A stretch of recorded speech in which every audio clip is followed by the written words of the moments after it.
El estudio del Nuevo Testamento es fundamental para nosotros en este tiempo, cuando tenemos una genuina y sana aspiración de restauración.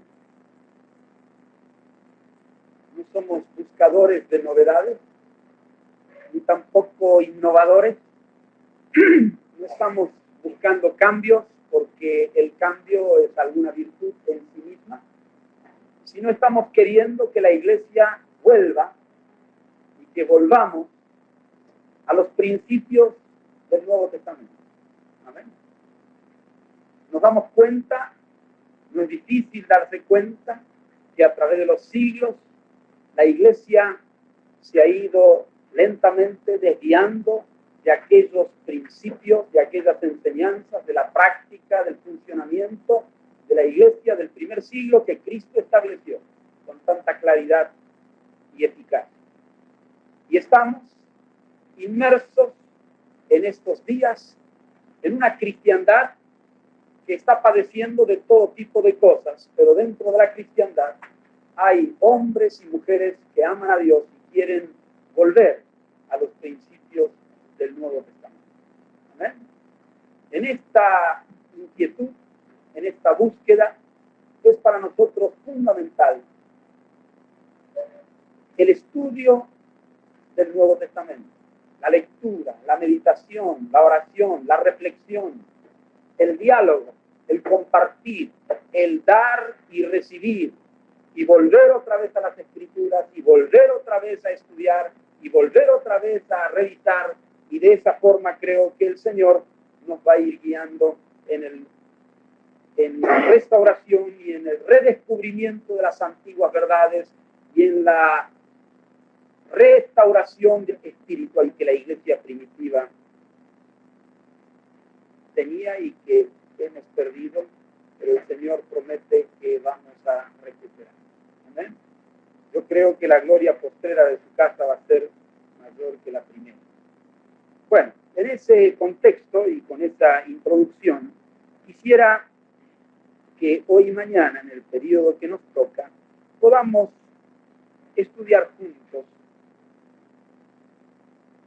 basado en el libro de los Hechos de los Apóstoles, en la experiencia de Pablo en Éfeso, que es una iglesia bien establecida, una iglesia bien establecida, bien fundada, una iglesia que tiene las características que el Señor quiere.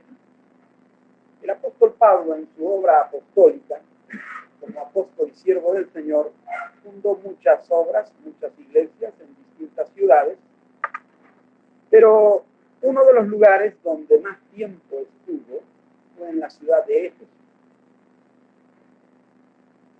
Según los pasajes en el libro de Hechos, allí estuvo 3 años. En Corinto estuvo 18 meses. Hubo lugares donde estuvo menos tiempo todavía. Pero en Éfeso pareciera que es uno de los lugares donde más tiempo permaneció continuamente, en forma sostenida. Éfeso era una ciudad muy importante en la región de Asia, Asia Menor, y Pablo sabía la importancia estratégica que tenía también esa ciudad. Y Dios le guió, llegó a ese lugar, y allí vamos a leer en Hechos capítulo 19, donde vamos a fundamentar principalmente lo que vamos a considerar. Hechos capítulo 19. El capítulo 19 y capítulo 20 de Hechos ofrecen bastante material sobre el ministerio del apóstol Pablo en Éfeso. Entonces queremos considerar allí algunos principios en esta tarde. Vamos a leer del versículo 24 del capítulo 18, porque está relacionado con lo que sigue en el capítulo 19. Hechos 18, 24.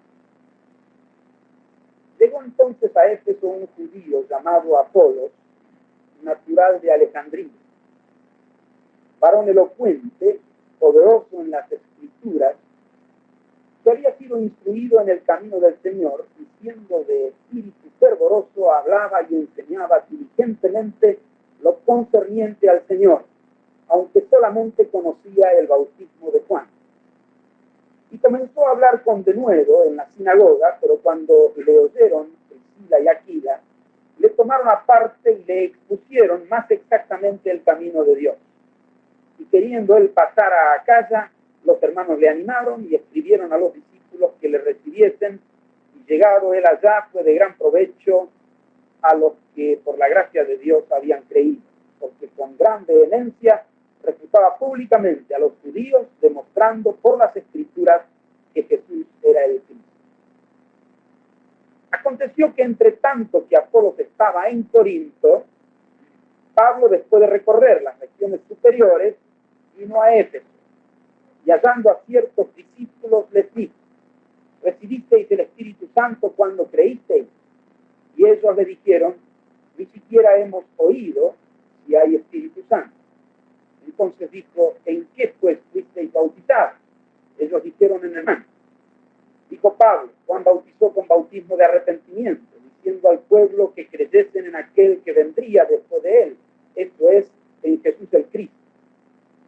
Cuando oyeron esto, fueron bautizados en el nombre del Señor Jesús.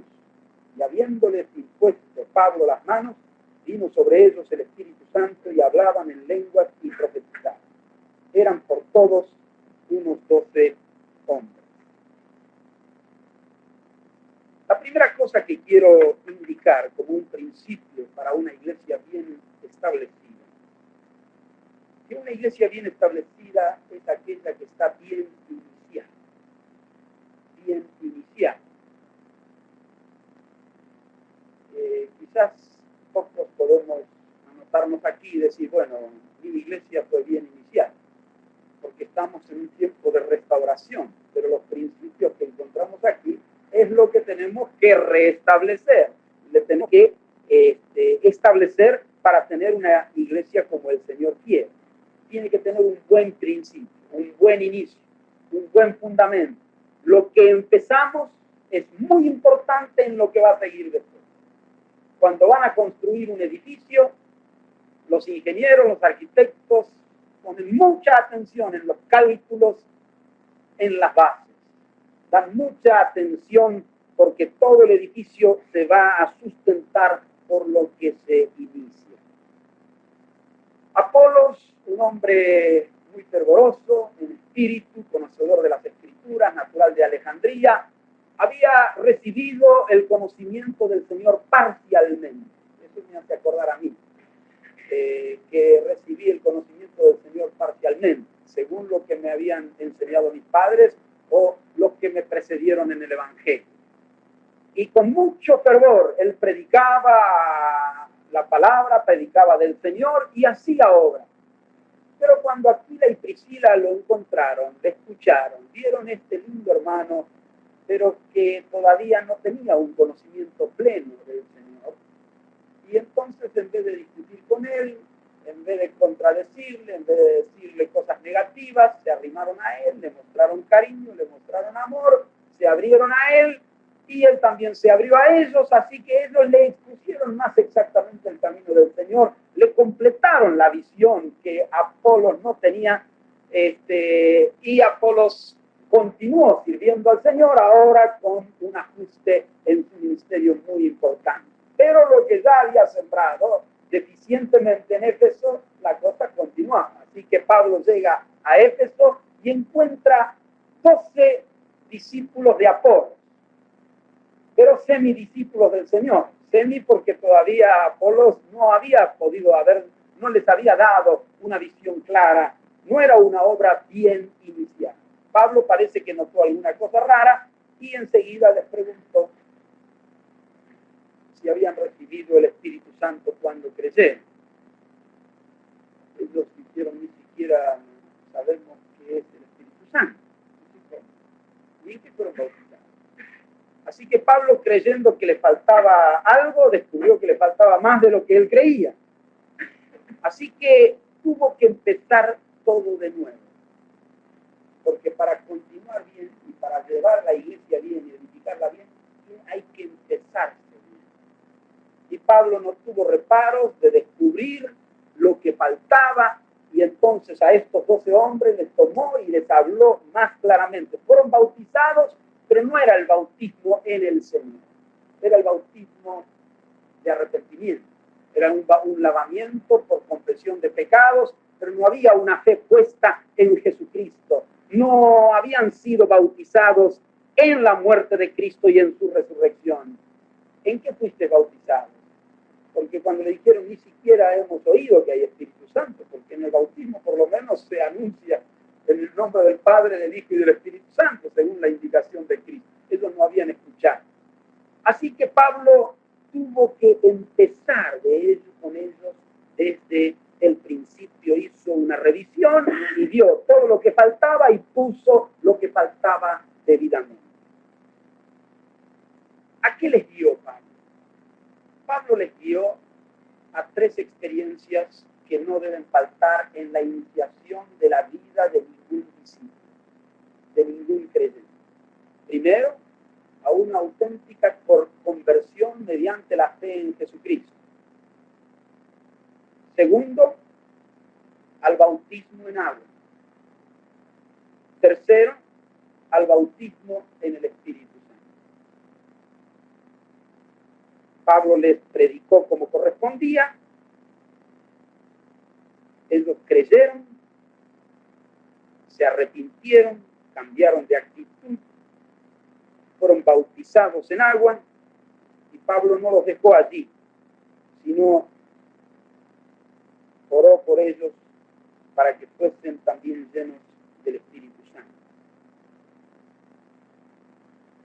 En mi propia experiencia tardé 8 años en recibir lo que ellos recibieron en el mismo inicio.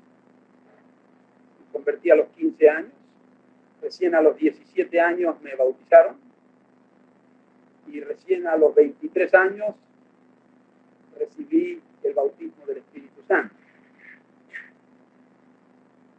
Pero Pablo no hacía así.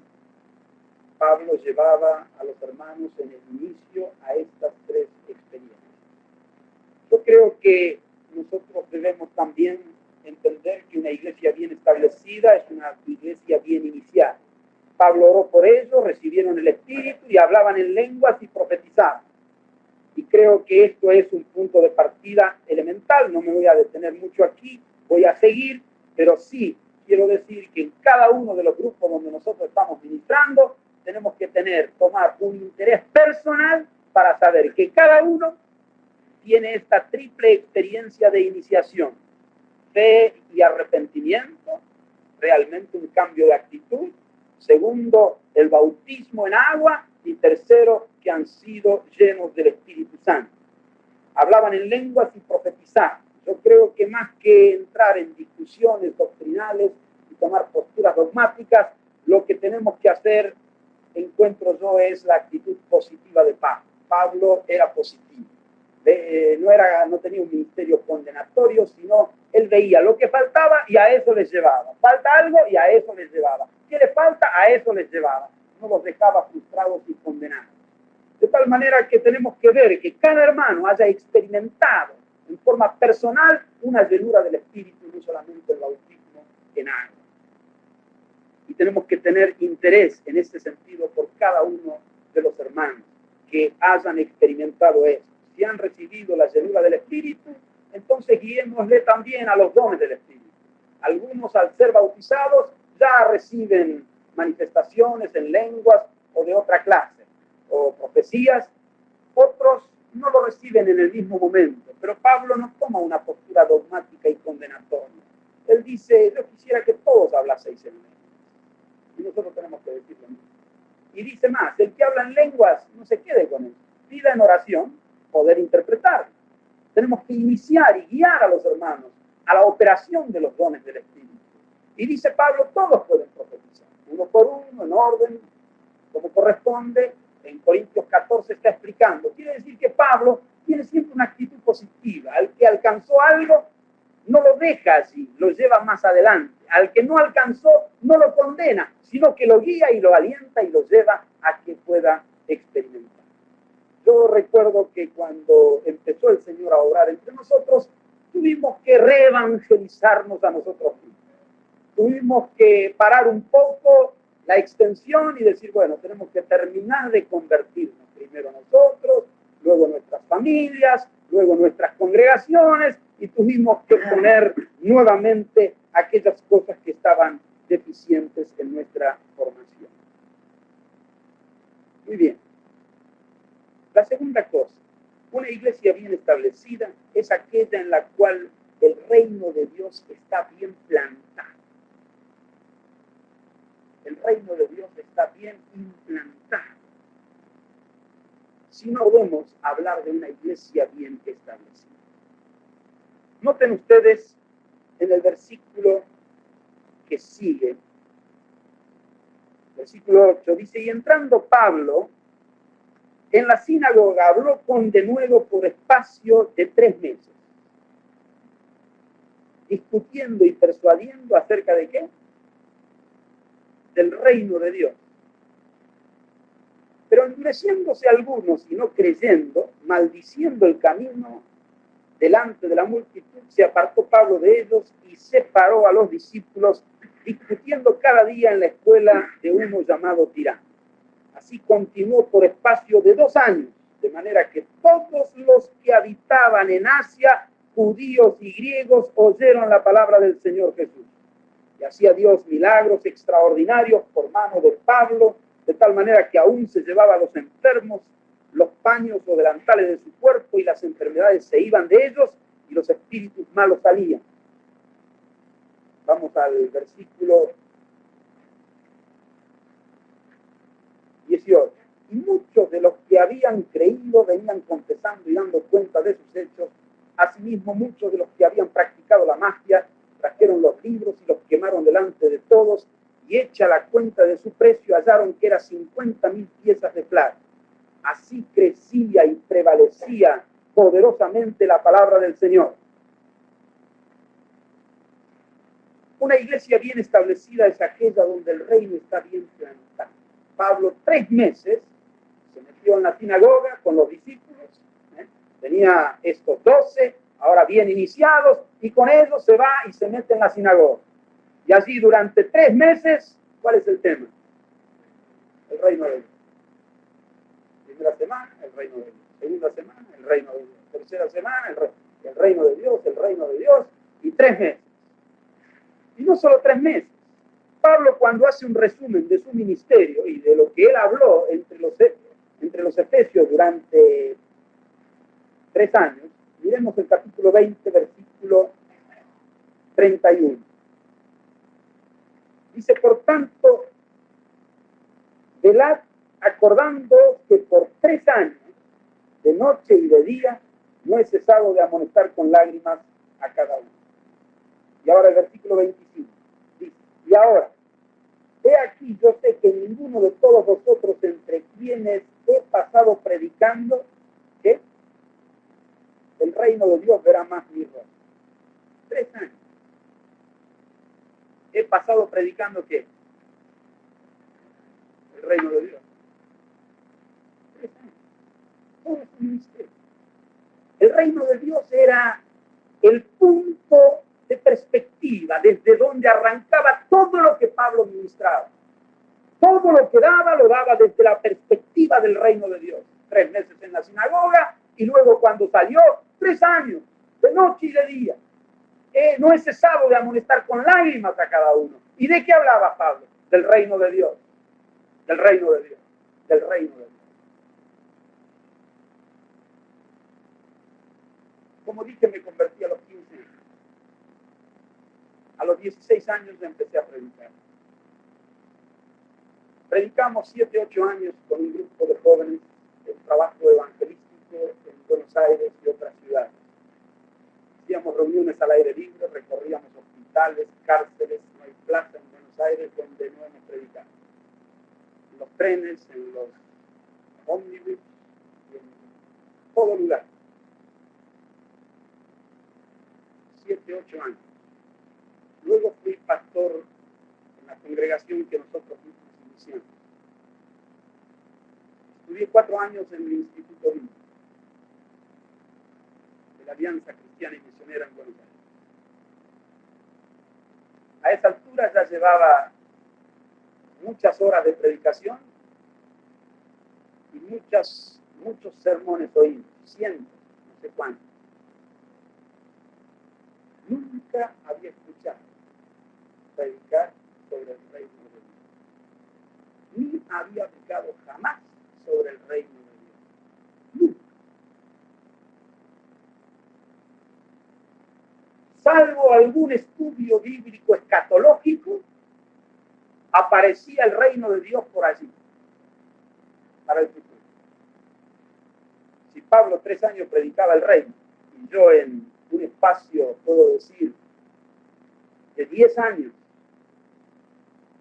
nunca escuché ni nunca prediqué, significa que algo muy grave estaba sucediendo. Algo completamente fuera de lugar había dentro de la iglesia del Señor, dentro de mi propio ministerio y comprensión.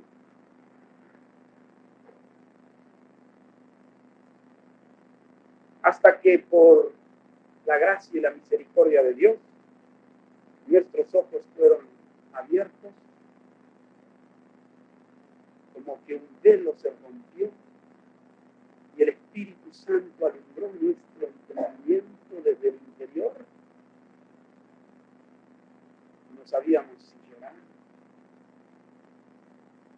qué hacer.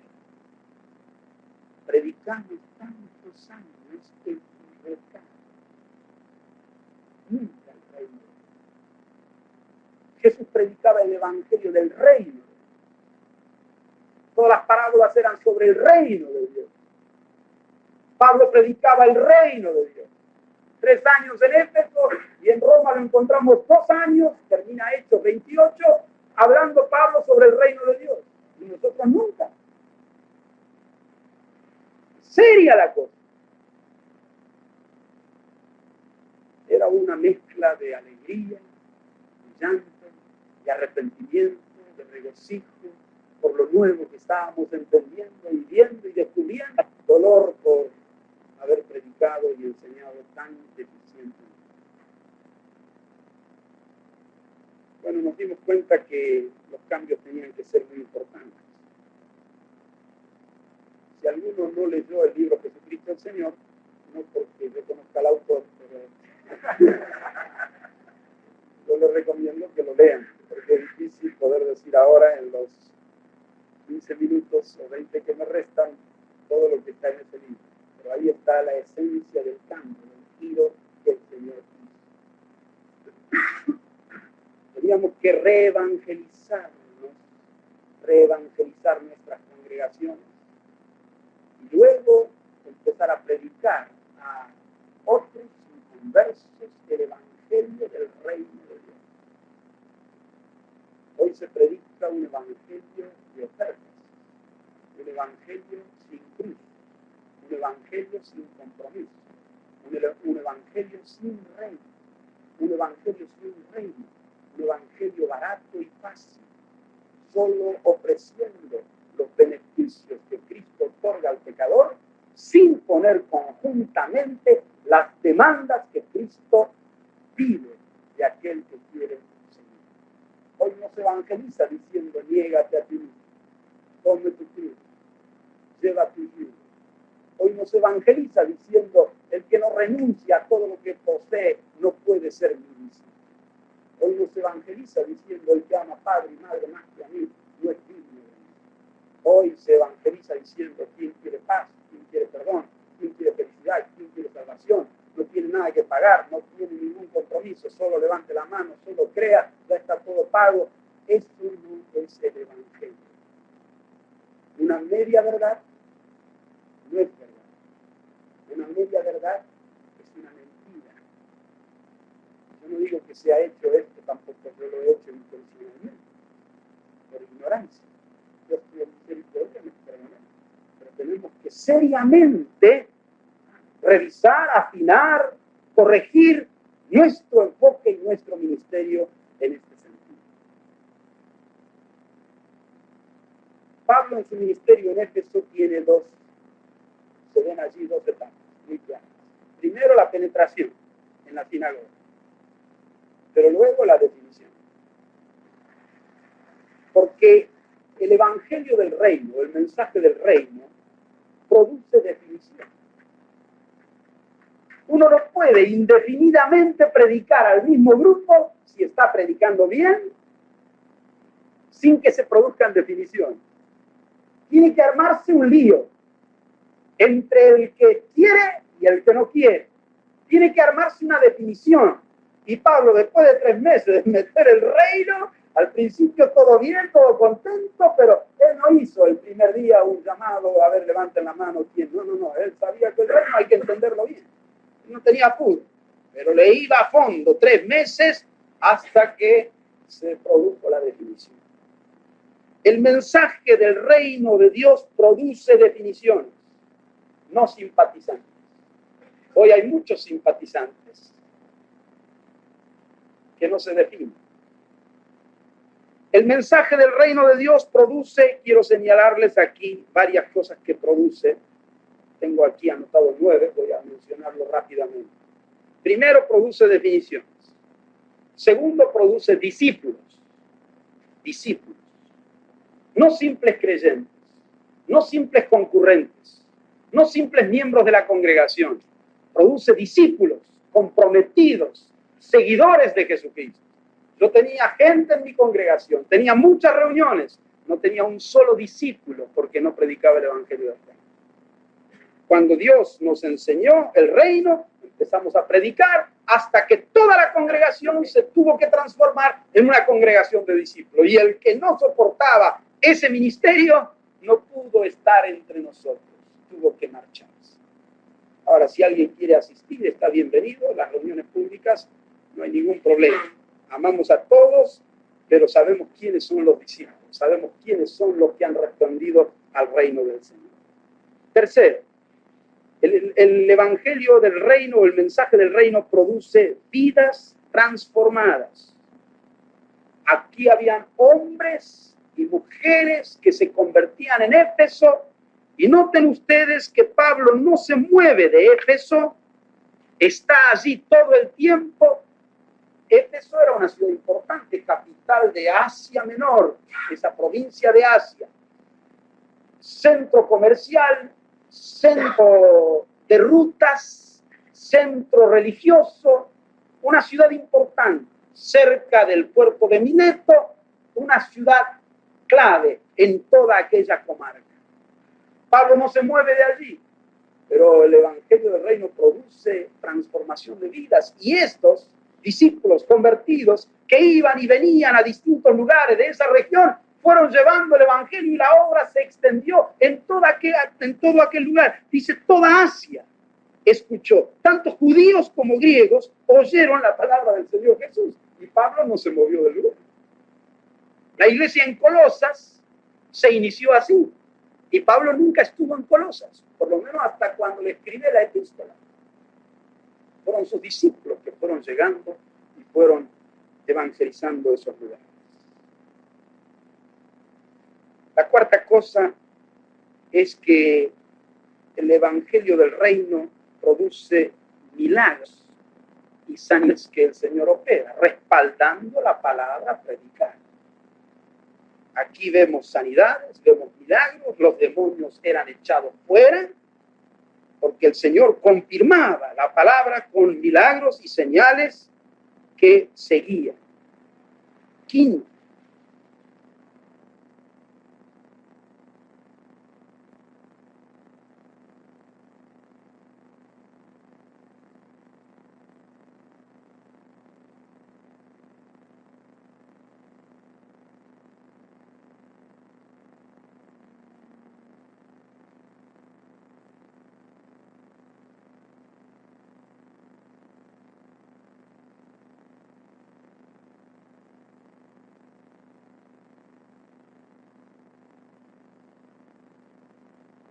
practicaban magia y todas aquellas cosas del ocultismo. Dice que hicieron la cuenta y se halló que eran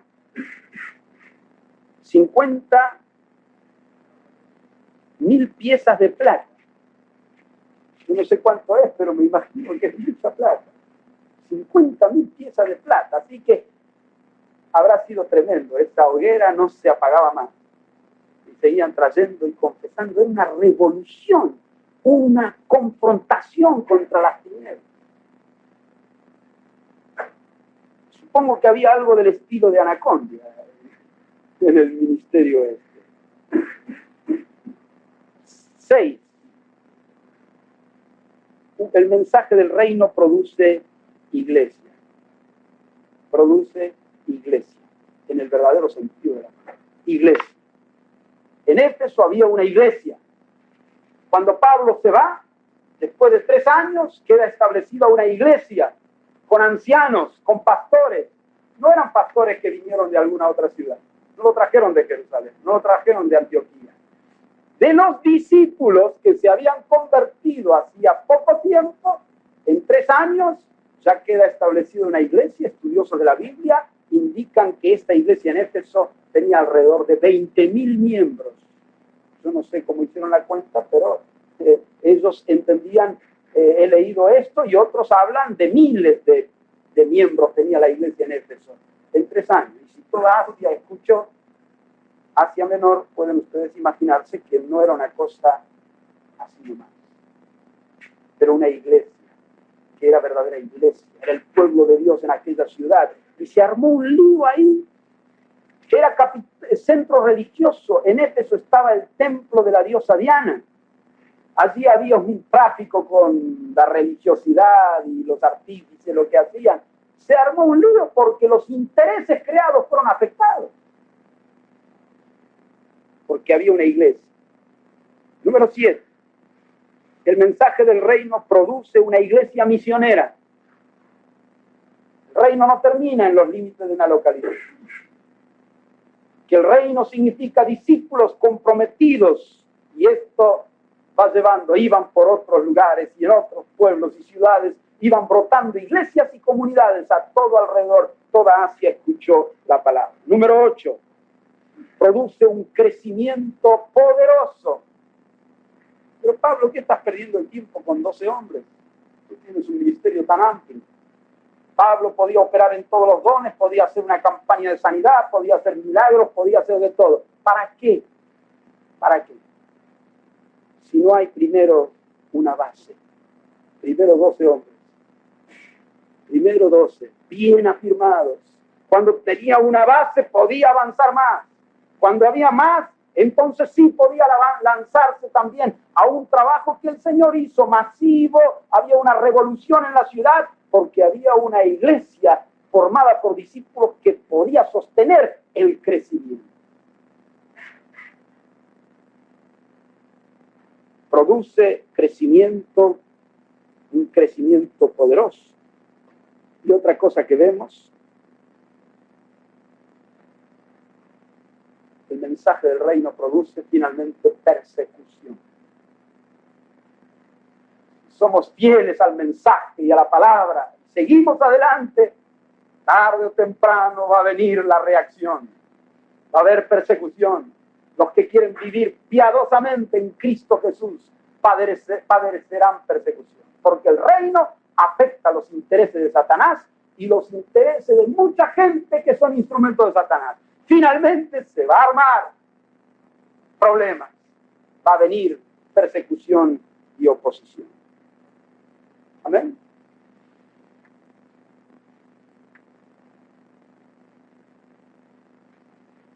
¿Qué es el reino de Dios? Es el gobierno de Dios. El gobierno que Dios estableció al crear al hombre y a la mujer bajo su autoridad. Y es lo que Adán y Eva rechazaron y perdieron al pecado. ¿Qué es el pecado esencialmente, sino rebelión? El desacato a la autoridad. No puede haber salvación sin reino de Dios. No puede haber conversión sin el reino de Dios. No puede haber iglesia sin el reino de Dios. De allí la debilidad de mucho de lo que nosotros hacemos. Muy bien. Cuando hablamos de reino, quiero tomar una palabra que es la palabra discípulo. ¿Qué es un discípulo? Decimos que el reino produce discípulos.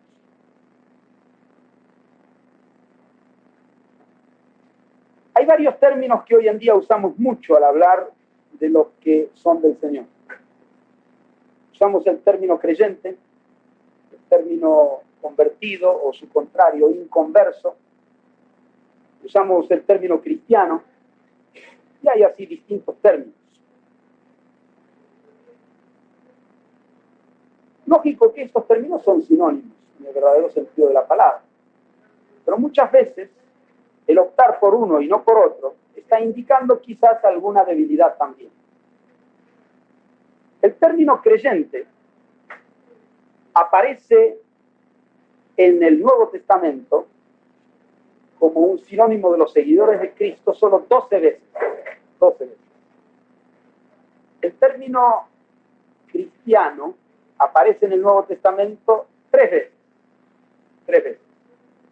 La primera vez en Antioquía y luego usado por Pedro si alguno padece como cristiano, y hay una vez más que aparece. El término convertido, como una descripción a aquel que sigue al Señor, no aparece ninguna vez, aunque el concepto de la conversión lógicamente está. Pero uno cuando ¿se convierte en qué? La conversión indica un cambio.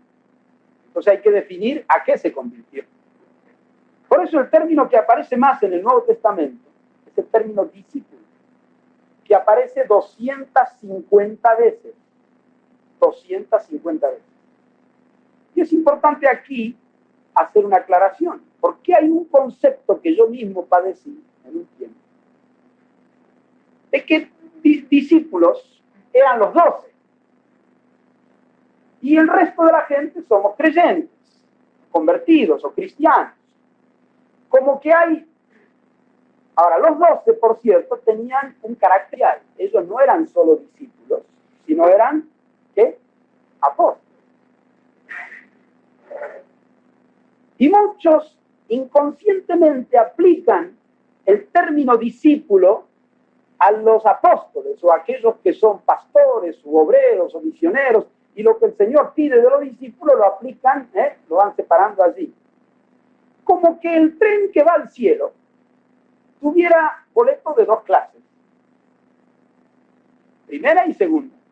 El que va en primera son los discípulos porque ellos pagaron más, tienen más privilegios después en el cielo, pero la gran mayoría van en una larga fila de vagones de clase segunda.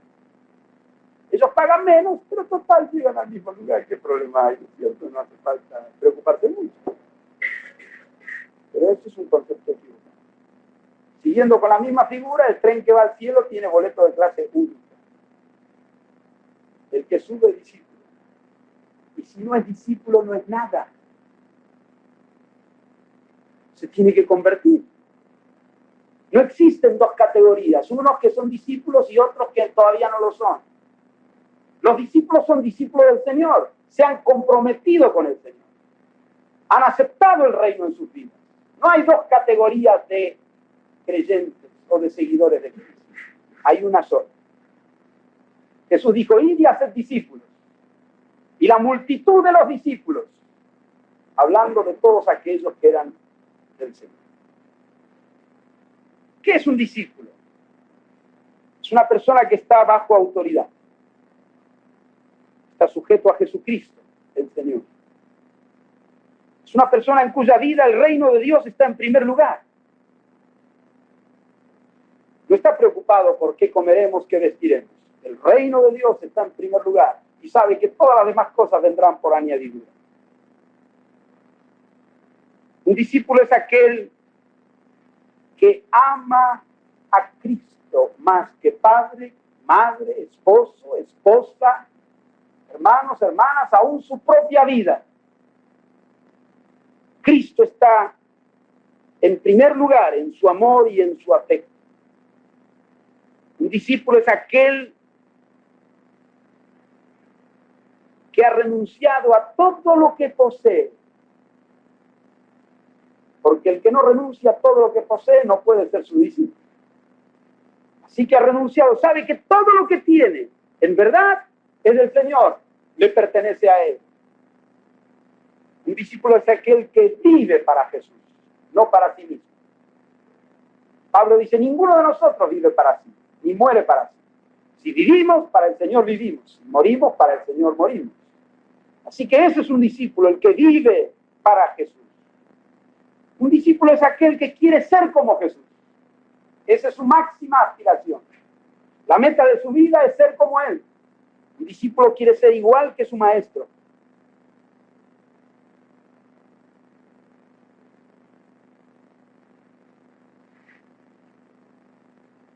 Finalmente, un discípulo, en el término práctico, es un alumno, un aprendiz. Uno que quiere aprender, tiene avidez por aprender. Quiere aprender de su Señor, de sus instrucciones. No aprender para saber, acumular conocimiento, sino aprender para ser, para vivir, para amar, para servir, para hacer lo que hacía su maestro, vivir como vivía su maestro. Quiere aprender, ese es un discípulo. Eso es lo que tenemos en la palabra discípulo involucrado, y eso es lo que encontramos en las enseñanzas de Jesús.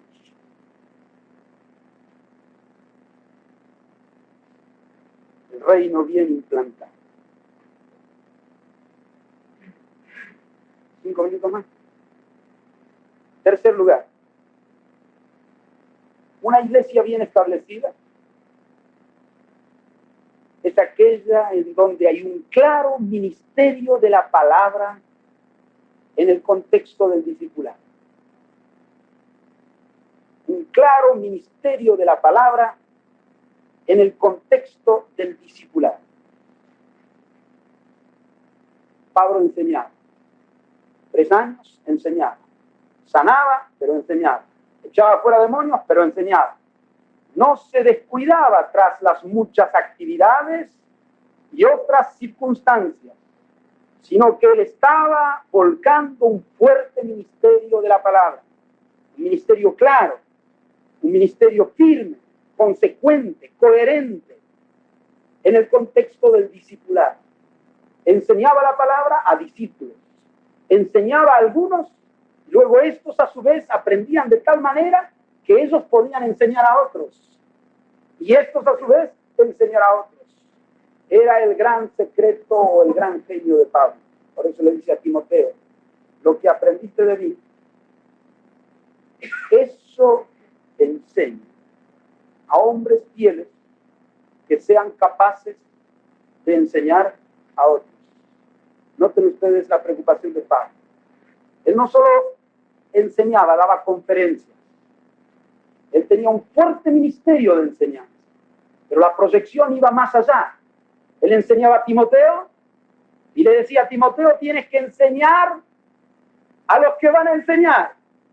Está preocupado allí hasta la 4ª generación. Pablo a Timoteo, Timoteo a hombres fieles que sean capaces de enseñar a otros. La única forma de poder asegurar un claro ministerio de la palabra en el contexto del discipulado. Podemos gastar 20 años predicando a la misma gente. ¿Cuánto de lo que hemos enseñado y quiénes de los que han escuchado pueden ahora enseñar a otros? Entonces hay algo mal, hay algo que está fallando, porque Pablo estuvo 3 años. En 3 años surgieron pastores. Y miren lo que les dice a los pastores. Vamos a Hechos 20. Versículo 20. Y como nada que fuese útil he reunido de anunciaros y enseñaros públicamente y por las casas. Anunciaros y enseñaros. Querigma y didaqué. Las 2 cosas. Proclama y mandamiento. Vamos al versículo 26. Por tanto, yo os protesto en el día de hoy que estoy limpio de la sangre de todos. ¿Por qué está limpio? Porque no he rehuido anunciaros que todo el consejo de Dios. Y dice en el versículo 32. Y ahora, hermanos, os encomiendo a Dios y a la palabra de su gracia, que tiene poder para sobreedificaros y daros herencia con todos los santificados. El Espíritu Santo le dijo a Pablo: nunca vas a ver a estos hermanos en la carne. Le anticipó que nunca más iba a volver a la ciudad de Éfeso, nunca más iba a ver a estos discípulos. Y Pablo se va tranquilo. Les encomiendo a Dios y a la palabra de su gracia. Yo les he dado todo el consejo de Dios. ¿En cuánto tiempo? No significa que predicó cada domingo una parte hasta que llegó al fin. No. Les transmitió el consejo en el contexto del discipulado. Quiere decir que lo que él les enseñó, ya ellos lo sabían, lo vivían y lo podían enseñar a otros. No tenían una Biblia, no tenían un Nuevo Testamento, no había nada para dejar. Pero enseñó, y esa palabra llegó al corazón de ellos. Esto nos indica varias cosas. Primero, nosotros tenemos que tener un fuerte ministerio de la palabra en el contexto del discipulado. Para eso es necesario hacer cambios. La primera cosa que tenemos que comprender en esta dirección es que tenemos que redescubrir cuál es todo el consejo de Dios. Si vamos a un lugar y tenemos que estar 3 años, ¿qué tendríamos que enseñar para que después de 3 años podamos decir: yo ya les enseñé todo? Así que estoy limpio de la sangre de ustedes. Hay un consejo de Dios. Hay un cuerpo completo de enseñanzas que los apóstoles tenían. Sabían dónde estaba la A y dónde estaba la Z, y cuando terminaban decían: terminé. Ya les di todo el programa. Vamos a la escuela y el maestro sabe cuál es el programa. En primer grado, en segundo, hasta sexto, séptimo, saben cuál es el programa. Vamos a la universidad, hay un programa definido. Vamos a la iglesia y no hay ningún programa. No se termina nunca. La Biblia es un libro muy extenso, de 1000 páginas. Podemos predicar no 100 años, 1000 años, y nunca se acaba. Siempre le encontramos otra vuelta, conectamos un versículo, siempre hay algún ejemplo. ¿Y cuándo terminamos? Hay algo que está fallando. Cristo enseña a sus discípulos también 3 años. Y cuando termina, se presenta ante el Padre y dice: Padre, he acabado la obra que me diste que hiciste. Les he dado tus palabras y ellos las recibieron. Las recibieron. Terminé, Padre. Esta etapa ya terminé. Ya les di todo.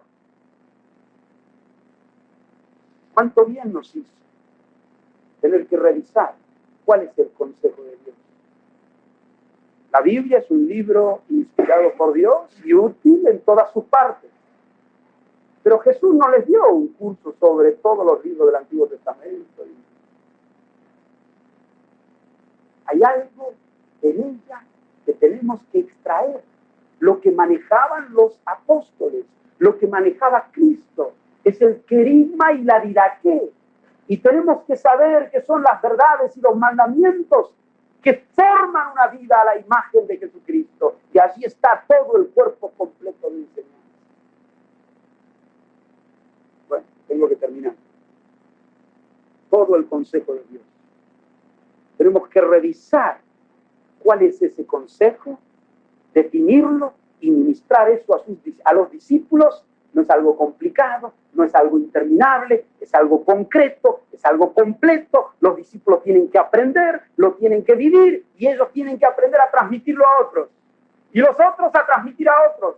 Es la única forma que la iglesia se desarrolle realmente como corresponde.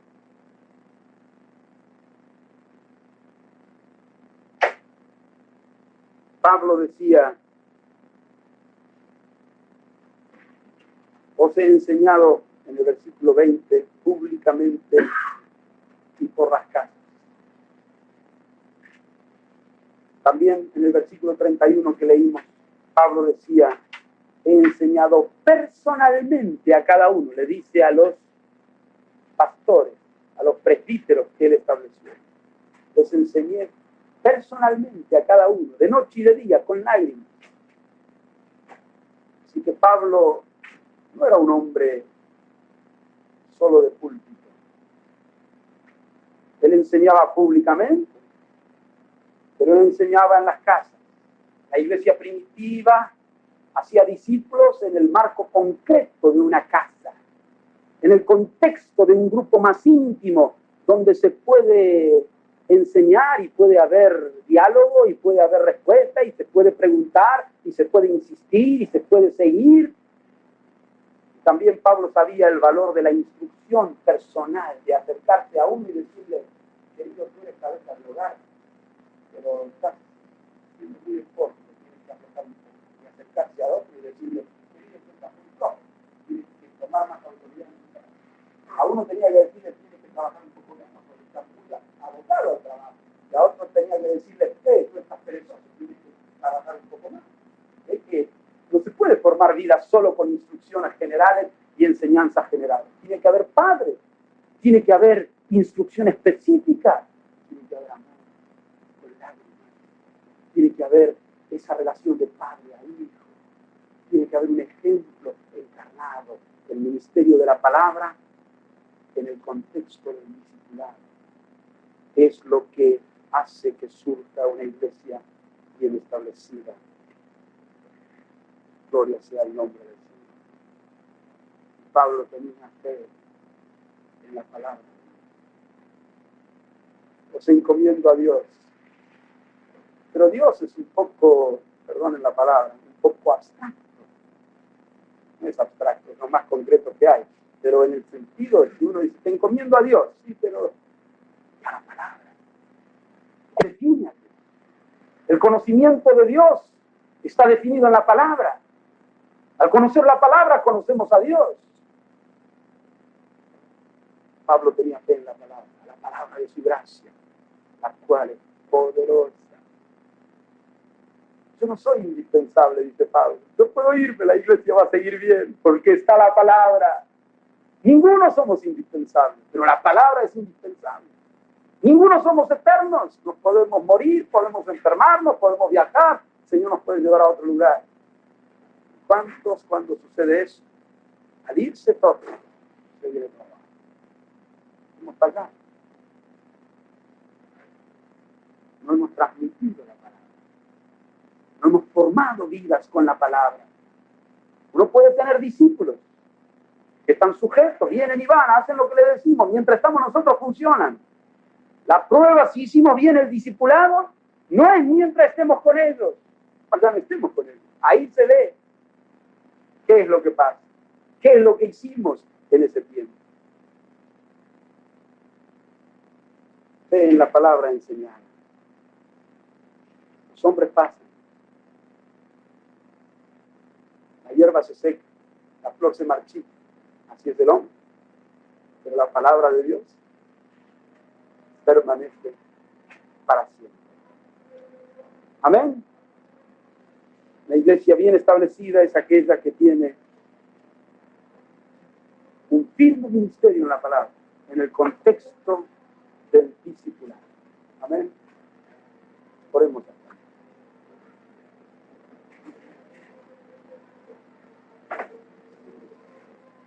Señor, gracias por vivir en días de restauración. Gracias porque nos estás llevando, Señor. Gracias porque nos vas a llevar, Señor. Aleluya. Porque tú te has decidido en corregirnos, en restaurarnos, en poner lo que falta. Señor, nosotros queremos ser restaurados. Queremos avanzar. Queremos ir adelante. Gloria sea tu nombre, Señor. Y nos abrimos a ti, nos entregamos a ti. Y te pedimos que sigas, Señor, la obra que has comenzado en nosotros. Restaura no solo a nosotros, sino a toda tu iglesia, Señor. A todos tus siervos, a todos los que te aman de verdad, Señor.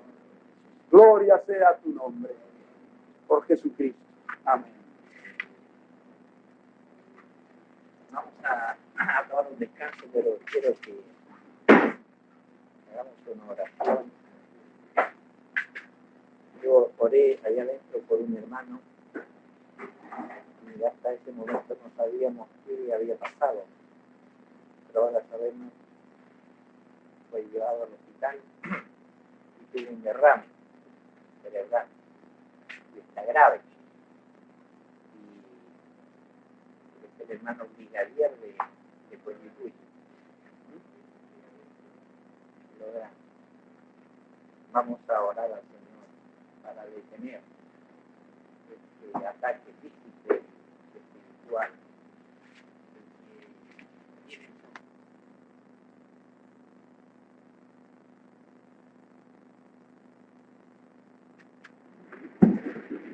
que tiene. La puesta está lista. Entonces él comenzó a maldecir y a jurar: no conozco a este hombre de quien hablas.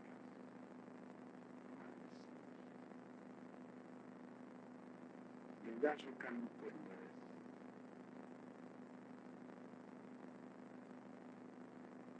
Entonces Pedro se acordó de las palabras que Jesús le había dicho: antes que el gallo cante 2 veces,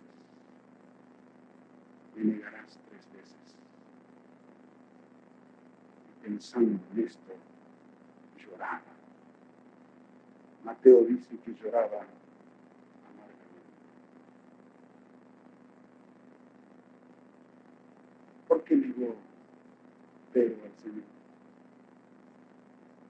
Por un lado, por presumir. Cristo nos aclara: sin mí nada podéis hacer. ¿Lo creemos? Sin mí nada. Nada. Bueno, Señor, algo sí. Cuando retiró, para darle una lección contra su presunción, retiró su gracia, se cumplió exactamente lo que Jesús le había dicho. Pedro también negó al Señor por otra vez ser subjetivo. Espontáneamente, él negó una vez, negó otra vez. ¿Por qué? ¿Por temor? Por cobardía. Porque tenía miedo de correr la misma suerte que el Señor. Veía que no progresaba, que lo llevaban, lo iban a azotar, lo iban a matar. Entonces, no fue fiel al Señor, porque antepuso su conveniencia, cómo le afectaba a él, por protegerse a él, a sí mismo.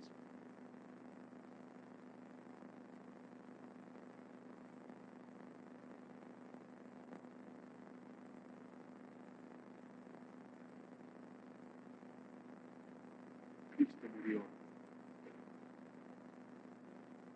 Pedro, avergonzado, seguía de lejos, veía el cuadro.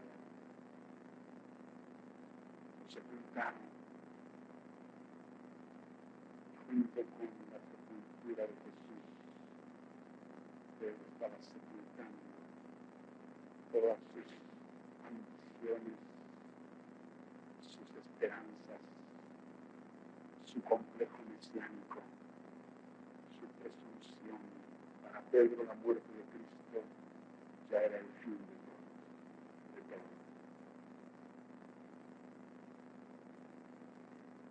Lo que más le impactó a Pedro, lo que más, el saldo más fuerte que quedó en él, entiendo que es esta condición. Pedro fue quebrantado, lloró amargamente y quedó con este saldo. Es un saldo bueno. Pedro concluyó: yo no sirvo. Yo no soy mejor que otros. Yo fallé. Cristo resucita. Pedro corre a la tumba con Juan. ve la tumba vacía, escucha a las mujeres hablar, aparece Jesús, lo ve resucitado. Tomás la segunda vez toca su mano, Pedro está allí, les habla el Señor. Pero era tan profunda la decepción de Pedro, no por la muerte de Cristo, sino por su propio fracaso. Se rompió algo en